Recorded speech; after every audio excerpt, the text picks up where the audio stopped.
Hello everyone स्वागत करछि मोर YouTube channel रनन सार स्टडी पॉइंट को।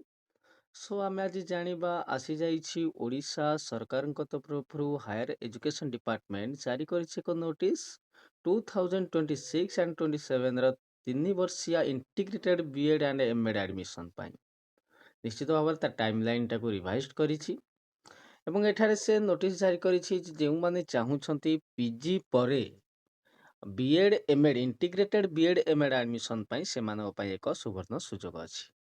ସେ କହୁଛି ନା ଦେଖ ଏଠାରେ ସେ କହୁଛି ଯେ ଯୋଉ ରହିଛି ଆମର ଚାରୋଟି କଲେଜ ୟୁନିଭର୍ସିଟିଜ ଯେମିତିକି ଆମର Maharaja Sriramachandra Bhanjadeo university Baripada, Sambalpur university, Rajendra university Balangir ଏବଂ ଫକୀରମୋହନ ୟୁନିଭର୍ସିଟି ବାଲେଶ୍ୱର ସବୁଥିରେ 50 ଲେଖାଏଁ ସିଟ୍ ସବୁ ଅଛି।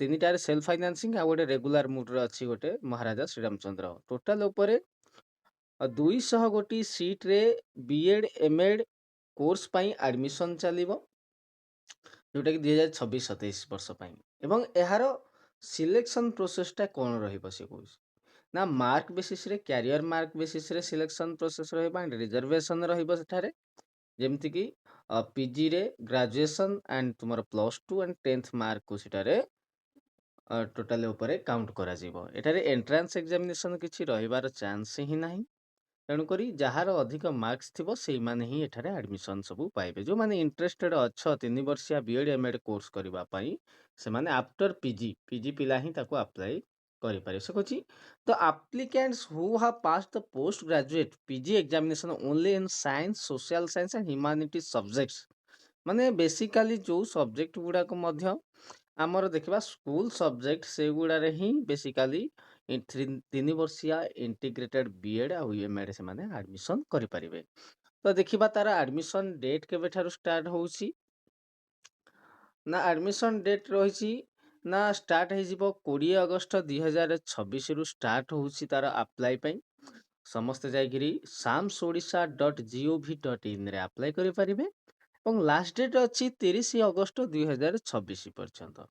ଟୋଟାଲ ଉପରେ 20 ଅଗଷ୍ଟରୁ ଷ୍ଟାର୍ଟ ହେଉଛି ଏବଂ ଶେଷ ହେଉଛି ଆମର ନା 30 ଅଗଷ୍ଟରେ। ଓକେ ଅନଲାଇନରେ ଆପ୍ଲାଏ କରିବ ତାର ସେ କହୁଛି ଏଡିଟିଂ ପାଇଁ ମଧ୍ୟ ତୁମମାନଙ୍କୁ ସୁଯୋଗ ମିଳିବ 31 ଅଗଷ୍ଟରେ ମଧ୍ୟ ଏଡିଟ୍ କରିବାକୁ ପଡ଼ିବ। ତାର ସେ କହୁଛି publication of first round selection ଆସିବ 5 ସେପ୍ଟେମ୍ବରରେ ଫାର୍ଷ୍ଟ ରାଉଣ୍ଡ ଅଲରେଡି ସମସ୍ତେ ରହିଥିବ ଦେଖୁଥିବ ୱେବସାଇଟକୁ ଯାଇକିରି samsodisha.gov.in ରେ ସେଠାରେ ମଧ୍ୟ ଫାର୍ଷ୍ଟ ସିଲେକ୍ସନ ଆସିବ ଏବଂ ସିଲେକ୍ସନ ଅଫ ସ୍ଲାଇଡ୍ ବା ଫ୍ରିଜ୍ ଯୋଉମାନେ ସ୍ଲାଇଡ୍ ଅଫ୍ କରିବାକୁ ଚାହୁଁଥିବେ ସେମାନେ 5 ସେପ୍ଟେମ୍ବରରୁ 9 ସେପ୍ଟେମ୍ବର ମଧ୍ୟରେ ମଧ୍ୟ କରିପାରିବେ। ତାପରେ ସେ କହୁଛି ନା 7 ସେପ୍ଟେମ୍ବରରୁ 9 ସେପ୍ଟେମ୍ବର ମଧ୍ୟରେ ଫାର୍ଷ୍ଟ ରାଉଣ୍ଡ ସିଲେକ୍ସନର ଆଡମିସନ ଆଲଟମେଣ୍ଟ ଦିଆଯିବ ଇନଷ୍ଟିଟ୍ୟୁସନକୁ। ଓକେ ଏବଂ HSC data updation update student e space 7 August first round admission respective institution 7 ତାରିଖରୁ 9 ତାରିଖ ମଧ୍ୟରେ ମଧ୍ୟ ସେଠି ଡାଟା ଅପଡେଟେସନ ଆପଣଙ୍କର ହେଇଯିବ।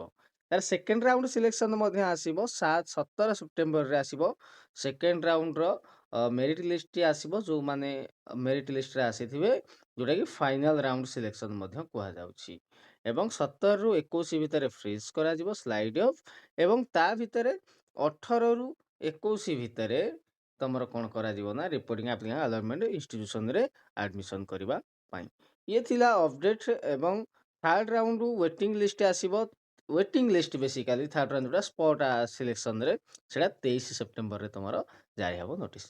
ସୋ ଯୋଉମାନେ ଇଣ୍ଟରେଷ୍ଟେଡ ଅଛ 3 ବର୍ଷିଆ ଇଣ୍ଟିଗ୍ରେଟେଡ ବିଏଡ୍ ଅର୍ ଏମଏଡ୍ ପାଇଁ ସେଟା 3 ବର୍ଷରେ ବି ଭାବୁଥିବେ ବହୁତ ଜଣ ସାର୍ ବିଏଡ୍ ତ କରିବୁ 2 ବର୍ଷ ପୁଣି 3 ବର୍ଷିଆ କ'ଣ ନା 3 ବର୍ଷରେ ବି ତମର ବିଏଡ୍ ସହିତ ଏମଏଡ୍ ମଧ୍ୟ କମ୍ପ୍ଲିଟ୍ ହେଇଯିବ। ୟୁ ଆର୍ ଇଲିଜିବୁଲ ଫର ଆମର ଟିଚର ଏଜୁକେସନ କଲେଜ ଯେତେକ ସବୁ ଅଛି ସେଥିରେ ମଧ୍ୟ ତୁମେମାନେ ଇଲିଜିବୁଲ ହେଇଯିବ ଟିଚିଂ ଦେବା ପାଇଁ। ଓକେ ତ ଏ ଥିଲା ଆଜିର ଇନଫର୍ମେସନ ଅପଡେଟ୍।